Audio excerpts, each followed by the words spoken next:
ازيكم يا حبايبي، عاملين ايه؟ يا رب تكونوا بألف خير. النهارده هنعمل مع بعض بديل الرز البسمتي. طبعا الاسعار دلوقتي غليت خالص، والرز البسمتي برضو من ضمن الحاجات اللي غليت، فقلنا بقى ايه نعمل البديل. وزي زي الافراح بالظبط. طبعا في الافراح مش بيجيبوا طبعا كمية رز بسمتي لانه بيبقى غالي، فبيعملوا رز مصري عادي، وهقول لكم الطريقة بقى بتاعته بيعملوه ازاي. بصوا ما شاء الله مفلفل وجميل وحلو ازاي. طبعا هتجيبي كمية الرز اللي انت عاوزاها تعمليها. عملت حوالي 3 كوبايات كده، غسلتهم طبعا كويس كده وصفيتهم من المية اللي فيهم، وحطيت حلة على النار فيها شوية مية، فيها شوية زيت، فيها شوية ملح، فيها معلقة كركم، فيها شوية مرق الدجاج، مكعب او نص مكعب مرق الدجاج بس كده. واسيبها بقى تغلي كده. بصوا ما شاء الله بدأت تغلي معايا اهي. هبدأ بقى انزل فيها الرز.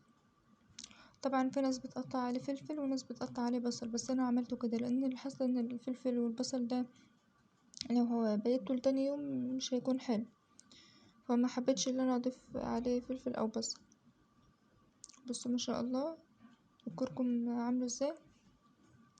هنا خلاص كان شرب المية بتاعته. هبدأ بقى اهدي عليه النار خالص.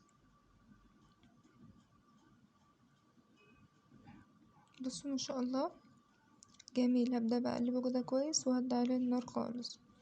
الطريقة دي حلوة وسهلة وبسيطة، وكمان زي كأنه رز بسمتي بالظبط، ما تعرفيش تفرقي عن الرز البسمتي. وممكن كمان تعمليه بلسان العصفور، بس انا المرة دي قلت اجربهولكوا بالرز المصري.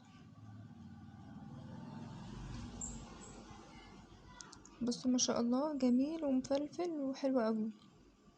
طبعا بقى تقدري تعمليه مع حاجات مشوية كده يعني، هيكون حلو جدا معايا. بصوا ما شاء الله جميل، وطريقة سهلة وبسيطة وسريعة، تقدري ان انت تجربيه حتى لو لسه مبتدئ او كده.